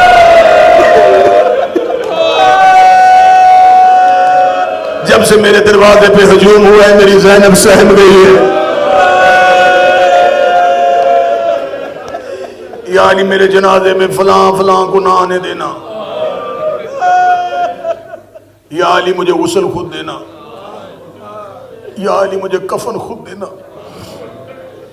یا علی میرا جنازہ بند تابوت پہ اٹھانا جیسے حبشہ کے لوگ تابوت بناتے. یا علی میں نے اپنے ہاتھوں سے اپنا تابوت تیار کیا ہے. یا علی میرا جنازہ تابوت میں اٹھانا. امیر المومنین روتے ہوئے زہرا کی وصیتیں سن رہے تھے. لوگ کہتے زہرا اٹھانا بھی آدھی رات کو ہے آنے بھی کسی کو نہیں دینا. زہرا پھر مجھے یہ حکم کیوں کر رہی ہیں کہ تابوت میں اٹھانا. بی بی نے علی کے دونوں ہاتھ پکڑے. علی کے دونوں ہاتھ پکڑ کے زہرا نے اپنے ہاتھوں کے لیے اگلا جملہ پڑھنے سے پہلے میرا جگر کانپ رہا ہے. میں جملہ کیسے پڑھوں؟ زہرا نے ہاتھ علی کے لیے فرمایا علی اپنا کان قریب کیجیے. علی کا چہرہ زہرا کے چہرے کے قریب آیا. بی بی رو کہتی میرا جنازہ بند تابوت میں اٹھانا. کھلی چارپائی پہ جنازے کے زخم نظر آ جاتے ہیں. میں نے آدھے زخم اپنی بیٹیوں کو نہیں دکھائے. میں نے آدھے زخم اپنی بچیوں کو نہیں دکھائے. اور میری زینب میرے مرنے کے بعد میرے زخم نہ دیکھ لے. اور میری زینب مر جائے گی. میری کلثوم بڑی چھوٹی ہے ان سے ماں کے زخم دیکھے نہیں جانے. یا علی تابوت بند کر دینا. میرے بچوں کو میرا جنازہ نہ دیکھنے دینا.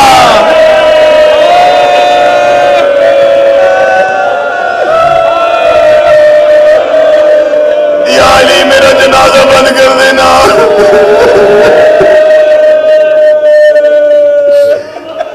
یا علی میرے زخم میرے بچوں کو نہ دیکھنے دینا.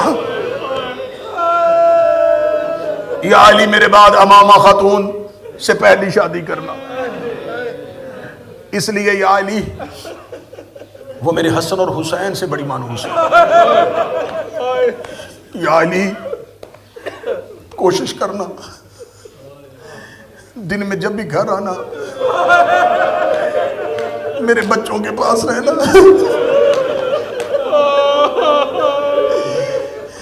یا علی جب بھی گھر آیا کرنا پہلے حسن کو گھر بھیج دینا کہ زینب کو بتاؤ میں آ رہا ہوں. امیر المومنین کی آواز زہرا یہ وصیت کیوں کی؟ گھر بھی میرا، بیٹی بھی میری. روٹی کہتی یا علی میری زندگی میں آتے تھے، میری زینب میری کمر کے پیچھے چھپ جاتی تھی، روٹی کہتی تھی اماں مجھے بابا سے بڑی شرم آتی ہے، یا علی میرا جی پھٹتا ہے کہ میرے بعد تم میرے گھر میں آؤ گے اور میری زینب کس کے پیچھے چھپے گی اور میری زینب کس کا سہارا لے گی.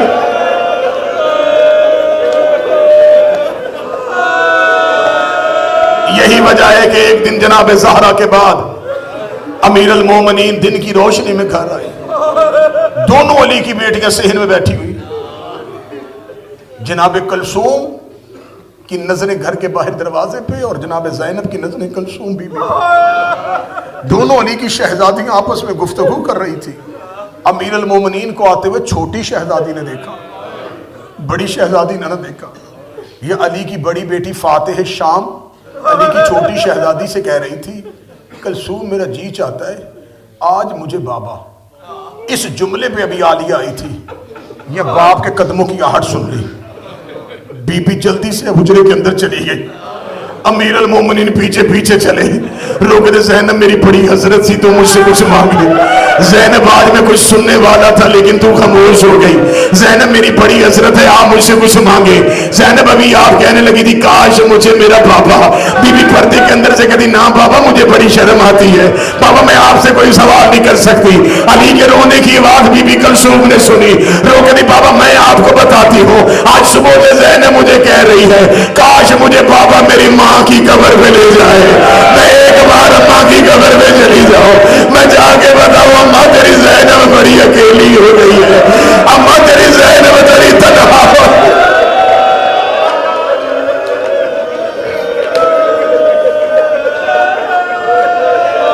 یا علی میرے بعد میرے حسین کا خیال رکھنا. یا علی میرے حسین کو رات کو پیاس لگتی ہے. یا علی میں اپنی زندگی میں بنی ہاشم کے جن یتیموں کو ماہانہ وظیفے دیتی تھی یا علی وہ آپ کی ذمہ داری ہے. ہائے سیدہ تیری عزت پہ دارین قربان کروں. وہ تو ٹوٹی ہوئی پسلیوں سے بنی ہاشم کے یتیموں کا سوچ رہی تھی اور تیرے جانے کے بعد امت نے تیری یتیموں کا کچھ نہ سوچا. یا علی بنی ہاشم کے یتیموں کو جو وظیفے میری طرف سے جاتے یا علی وہ آپ کی ذمہ داری. یا علی جو نبی کی ازواج زندہ ہیں جو زہرا سے پیار کرتی ہیں ان کا جو وظیفہ زہرا کے پاس سے جاتا تھا وہ مسلسل رہنا چاہیے. یا علی بنی کلابیہ میں شادی کیجئے گا. یا علی اس میں سے اللہ ایک بیٹا دے گا اس کا نام عباس رکھیے گا. یا علی جب عباس دنیا میں آئے تو اسے کہنا کہ اماں تمہیں سلام کہہ رہی تھی. یا علی اگر فتح ملے تو عباس کی اولاد کو حصہ دینا. اگلی وصیت زہرا کی تیرے مسلح پہ رونے کے لیے کافی ہے. بی بی رو کے کہتے یا علی مجھے خبر ہے مدینہ آپ کو مصروف کر دے گا، میری اولاد میں آپ مصروف ہو جائیں گے. یا علی دن میں ایک دفعہ میری قبر پہ ضرور آیا کرنا. یا علی میری قبر میں بیٹھ کے مجھے اپنی تنہائی کے حال سنایا کرنا. اتنا کہنا تھا جناب علی رو کے فرمانے لگے زہرا تجھ سے بڑا میرا غم گسار کوئی نہیں تھا. زہرا تیرے بغیر میں دل کے حالات کسی سے نہ بتاتا تھا. بس سادات و غیر سادات سیدہ کی وصیتیں ہوتی گئی. بی بی نے کہا آدھی وصیتیں میں نے کر دی، آدھی میرے جنازے پہ لکھی ہوئی اٹھا لینا. یہ کہنے کے بعد جناب سیدہ اپنے حجرے میں بند ہو گئی. امیر المومنین مسجد میں چلے گئے. جناب اسما بنت امیس کو بی بی نے بلایا. فرمایا اسما ایک مرتبہ مجھے سہارا دے کے اٹھا. بی بی کوئی کام ہے تو مجھے بتائیے. بی بی میں تو آپ کو مصلے کے علاوہ کہیں نہیں اٹھنے دیتی. بی بی دیکھ رہی آج مجھے اٹھا، مجھے ایک بار اپنے بچوں کا کھانا بنانے دے. بی بی آپ بڑی زخمی ہے. فرمایا مجھے آخری بار اپنے بچوں کا کھانا بنانے دے. بی بی نے آخری بار اپنے بچوں کا کھانا بنایا. بی بی کی آواز ہے مجھے ایک دفعہ اپنے بچوں کے لباس دیکھنے دے. ایک دفعہ حسن اور حسین کے کرتے سیدھے کیے. زینب اور کلثوم کی چادریں چومی. چومنے کے بعد بی بی کتنی دیر بچیوں کی چادریں ہاتھوں میں لے کے روتی رہی. رو کے کہتی بیٹیوں مجھے معاف کر دینا، اماں تمہاری چادر نہ بچا سکی. یہ کہنے کے بعد ایک دفعہ بی بی نے اپنے پورے صحن کو دیکھا، اپنے خالی صحن کو دیکھ کے بی بی حجرے کے اندر آ گئی. حجرے کے اندر آ کے بی بی نے کہا اسما دروازے پہ بیٹھ جا، جب تک میری تسبیح کی آواز ہے سنتے رہنا، جب تسبیح کی آواز رک جائے پہچان لینا میں دنیا سے چلی گئی. اسما اور فضہ دونوں دروازے پہ بیٹھ گئی. تھوڑی دیر کے بعد دروازہ تیزی سے کھلا، روتا ہوا حسین تیزی سے اندر آیا.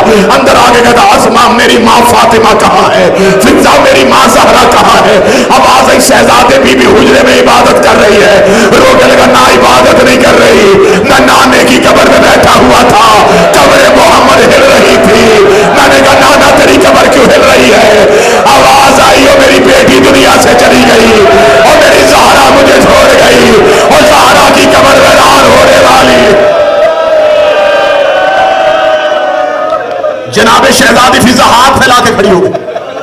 فرمایا شہزادہ رکیے رکیے رکیے، پہلے اماں کا حکم سن لیں. حسن اور حسین ساکت وجود کے ساتھ رکے. حسن کی آواز اماں فضہ کیا حکم دیا ہماری ماں نے؟ فرمایا اماں حجرے میں کہہ کے گئی ہے میرے بچوں کو پہلے کھانا کھلانا. حسن نے فضہ کے دامن میں ہاتھ ڈال کے کہا سچ بتا اماں ہے کہاں؟ شہزادے پہلے کھانا کھا. فرمایا اس وقت تو ہماری اماں میں کھانے کو نہیں کہتی، یہ کوئی کھانے کا وقت تو نہیں ہے. مجھے بتا ہماری اماں کیا کہہ کے گئی ہے؟ اتنا کہنا تھا یہ حسین سامنے آیا. فضہ زمین میں بیٹھ کے ہاتھ باندھ کے تھی حسین تیرے لیے پیغام دے گئی ہے. اماں کہتی پہلے میرے حسین کو پانی پلا دینا، میرے حسین کو پہلے پانی پلانا. فضہ کے ہاتھوں پہ پانی کا جام آیا. حسین کی آواز ہے چھوڑ پانی، اب حسین پیاسا رہے گا، اب یہ پیاسا دنیا سے جائے.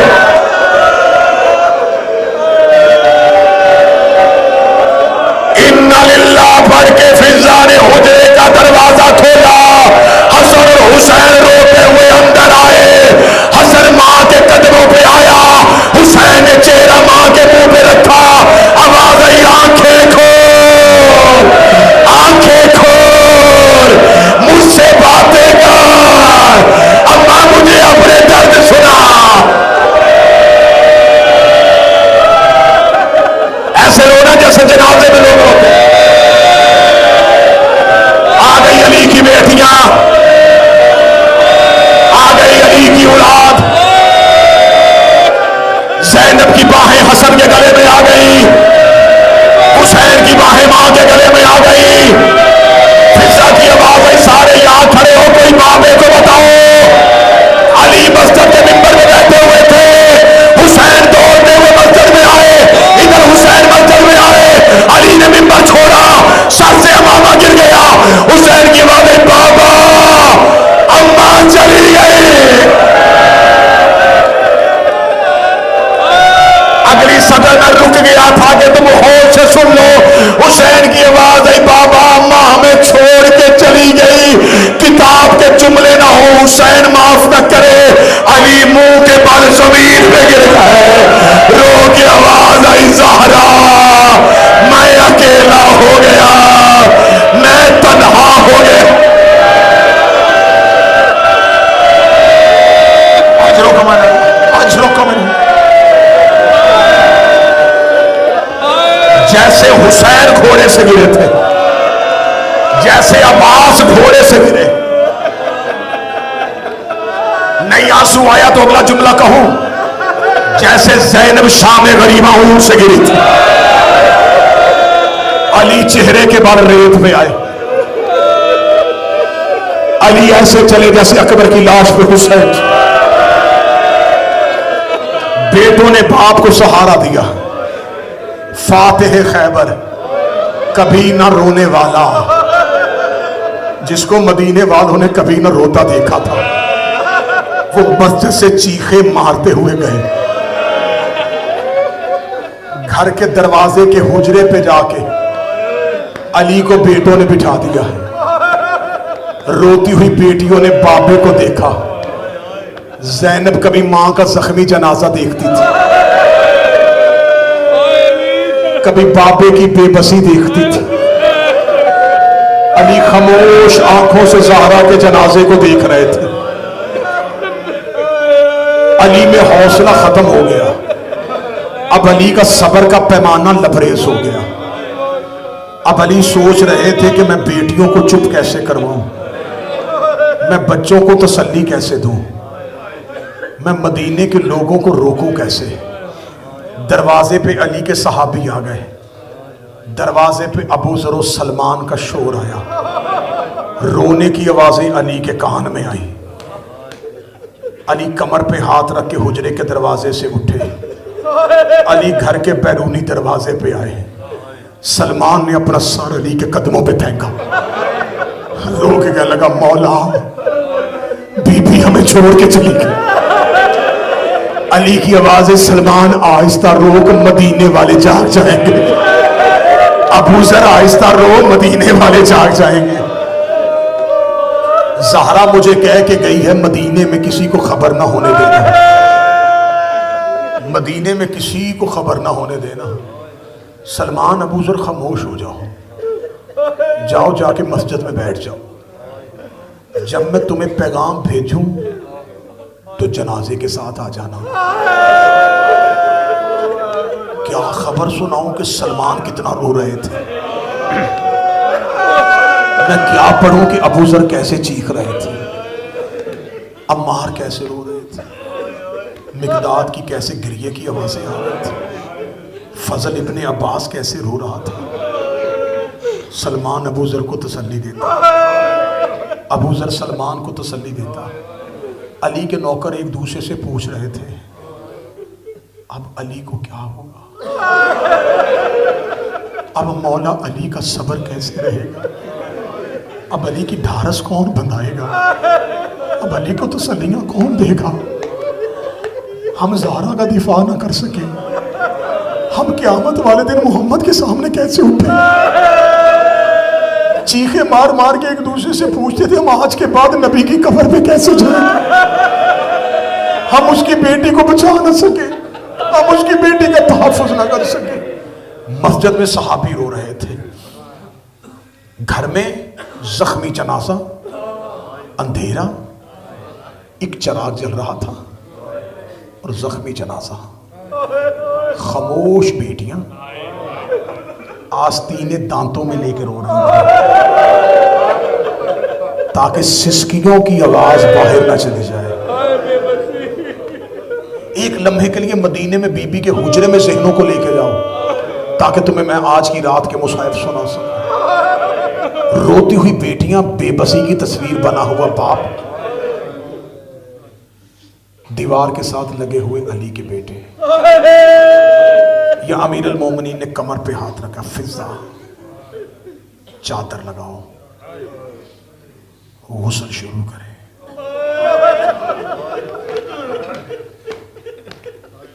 معدن عصمت اور ملکہ تطہیر کا زخمی جنازہ، وارث نور زہرا پردے کے پیچھے لے کے آئے، ہاتھ پہلو سے نہیں اٹھنا تھا اور نہیں اٹھا،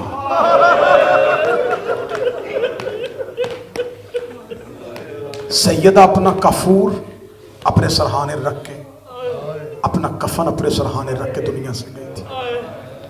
علی نے وہ جنت سے آیا ہوا کفن سیدہ کو دیا۔ علامہ مجلسی کہتے ہیں کہ کفن بار بار سرخ ہو رہا تھا،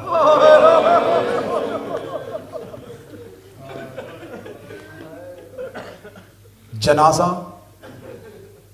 میت اتنی زخمی تھی، علی نے کفن میں زہرا کی میت کو سنبھالا۔ اب جب جنازہ گھر کے اندر آیا، علی سرہانے میں بیٹھ گئے تاکہ اب علی کا کوئی بیٹا اور کوئی بیٹی ماں کا کوئی زخم کھول کے نہ دیکھے۔ بیٹیاں بابے کی وجہ سے قدموں میں بیٹھ گئیں، بیٹے باپ کے دائیں اور بائیں بیٹھ گئے۔ خاموش جنازے پہ، زہرا کے جنازے پہ یا سیدہ کی بیٹیاں بیٹھی تھی یا بیٹے بیٹھے تھے۔ تھوڑی دیر کے بعد امیر المومنین کی آواز، حسن جی بابا، بہنوں کو پیچھے کر، چل جنازہ لے کے چلے۔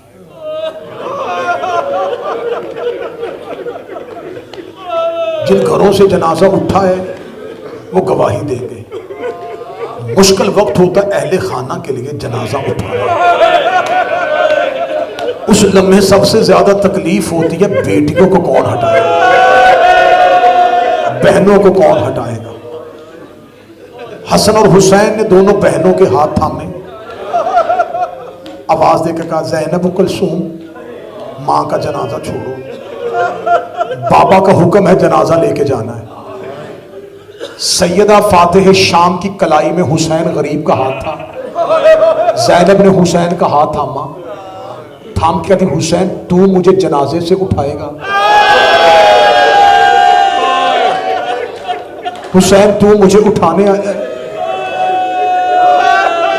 حسین پھر میرے ساتھ وعدہ کر کے میں ہر جنازے میں تیرے کہنے سے اٹھ جایا کروں.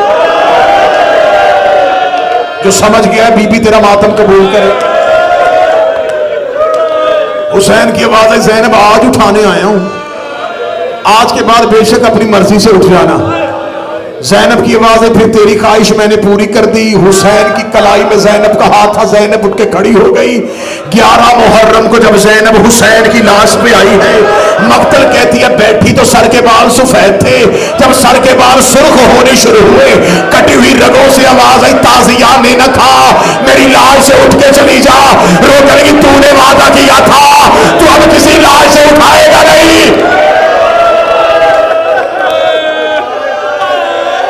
میں رک رک کے پڑھ رہا ہوں تاکہ میں تدفین زہرا پڑھ سکوں. میں جتنا چھوڑ سکتا ہوں میں اتنا چھوڑ.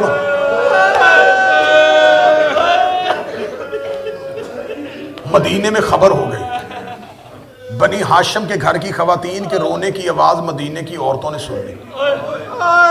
انہوں نے اپنے مردوں کو بتایا لگتا ہے زہرا چلی گئی, لگتا ہے محمد کی بیٹی دنیا چھوڑ گئی. بنی ہاشم کی خواتین کے گھر سے رونے کی آواز آ رہی ہے. ادھر گھر میں 2 بیٹے اور 1 باپ جنازہ اٹھانے والے. دونوں بیٹوں نے پچھلے پائے پکڑے, باپ نے اگلے پائے تھے. جنازہ حجرے سے لے کے گھر کے بیرونی دروازے پہ علی آئے. علی نے بازار کا منظر دیکھا, الٹے قدم علی چلے. آواز آئی حسن جنازہ حجرے میں لے کے جا. جنازہ حجرے میں گیا, علی نے جنازہ رکھ دیا. تھوڑی دیر کے بعد علی کی آواز آئی حسن جنازہ اٹھا. جنازہ اٹھا, جنازہ حجرے سے باہر آیا, پھر رکھ دیا. حسن کی آواز آئی بابا بار بار جنازہ اٹھا کر رکھ کیوں رہے ہیں. علی کی آواز آئی حسن حسین کو رہنے دے, تو میرے ساتھ آ. حسن کا ہاتھ پکڑ کے علی مدینے کے بازار میں آئے. مدینے کے بازار میں محلہ بنی ہاشم کے باہر کھڑے ہوئے. چند مرد کہہ کے مار کے کہہ رہے تھے اس نے ہمارے مردوں کو مارا, ہم نے اس کی مستور کو مارا. اس نے ہمارے مردوں کو مارا, ہم نے اس کی مستور کو مارا. علی کی آواز آئی ایسے جنازہ اٹھایا حسین مر جائے گا.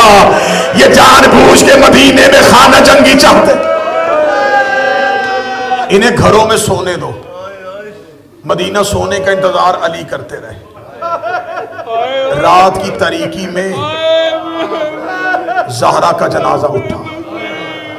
جنازہ اٹھنے کے بعد ان 3 کے علاوہ 5 لوگ اور یا 6 لوگ اور, سلمان و ابو ذر, حذیفہ, عباس اور فضل ابن عباس, یہ چلتے ہوئے جنت البقیع میں پہنچے. علی نے خاموش قبر میں سیدہ کو لحد میں اتارا. یہ جملہ جب میں نے کتاب میں پڑھا تھا میری عبادت ہو گئی تھی. جو قبر میں اتارتا ہے نا وہ قبر میں پہلے اترتا ہے, پھر وہ میت قبر میں اتارتا ہے. میت میں قبر میں اتارنے کے لیے علی خود لحد میں اترے, سیدہ کو قبر میں اتارا. اتارنے کے بعد علی جب قبر سے باہر آئے تو علی کے بدن کے آخری جو چیز باہر آئی وہ علی کے ہاتھ تھے. علی نے یوں دونوں ہاتھ جب مٹی سے بھرے ہوئے باہر نکالے, آسمان کی طرف کر کے علی نے خالی ہاتھوں کو دیکھا. چیخ نکلی علی کی, ہاتھوں کو ایسے کر کے کہتے چلی گئی زہرا. علی نے ایسے ہاتھوں کو ہلا کے کہا چلی گئی فاطمہ. منہ آسمان کی جانب کہا میرے اللہ تیری امانت میں نے تجھے لٹا دی. میں نے صبر کے ساتھ رات کی تاریکی میں زہرا کو دفن کر دیا. سیدہ کی قبر کا نشان علی نے مٹایا. مٹانے کے بعد حسن اور حسین کو یوں علی نے اپنے پہلو میں لیا. بچوں کو روتے ہوئے تسلیاں دیتے دیتے علی جنت البقیع سے باہر نکل رہے تھے. مڑ مڑ کے حسین ماں کی قبر کو دیکھ رہے تھے. بابے کا ہاتھ لا کے دے بابا مجھے تھوڑی دیر اماں کے پاس بیٹھ رہے تھے. علی کی آواز ہے نہیں حسین چل گھر چلے. حسین میں صبح تمہیں پھر ماں کی قبر پہ لے آؤں گا. حسین جتنے قدم چل رہے تھے مڑ مڑ کے ماں کو دیکھ رہے تھے. بالکل ایسے دیکھ رہے تھے جیسے حسین نے آخری بار کہا تھا اکبر مقتل میں جانے سے پہلے مجھے دیکھتا ہے. جیسے اکبر حسین کو دیکھ رہے تھے ویسے حسین مڑ مڑ کے ماں کی قبر کو دیکھ رہے تھے. حسین گھر آ گئے, حسن گھر آ گئے. زینب نے بابے کو خالی آتے دیکھا. بیٹیاں باپ کے سینے سے لپٹ گئے. رو کے کہتی بابا اماں کو چھوڑ آیا, بابا ہمارا صحن خالی ہو گیا, بابا ہماری حویلی خالی ہو گئی. علی اپنے یتیموں کو چپ کرواتے رہے. چپ کروانے کے بعد علی نے نماز تہجد کے لیے مصلی بچھایا. فضا روتی ہوئی علی کے آگے آئی. رو کہتی یا علی ابھی نماز کی نیت نہ کیجئے گا. علی کی آواز ہے فضا کیا ہوا؟ رو کہتی وہ تیری زینب سو گئی ہے, وہ تیری کلثوم دروازے پہ سو گئی ہے, وہ حجرے میں تیرا حسن بیٹھ گیا ہے. میں پورا گھر تلاش کر آئی ہوں, مجھے حسین کہیں نظر نہیں آ رہا. اتنا نام آنا تھا. علی نے مصلی چھوڑا, علی نے دیوار سے تلوار کھینچی, علی مدینے کی گلیوں میں دوڑے. علی کے والے حسین حسین حسین بابا تجھے ڈھونڈ رہا ہے. آواز دیتے دیتے علی جنت البقیع میں پہنچے. حسین ماں کی قبر میں منہ رکھ کے بیٹھے تھے. رو کے کہہ رہے تھے اماں تیرے بغیر نیند نہیں آ رہی, اماں ایک بار گھر آ جا, اماں میرا گھر خالی ہو گیا, اماں میرا صحن ویران ہو گیا, اماں تیرا حسین یتیم. ماں کو میں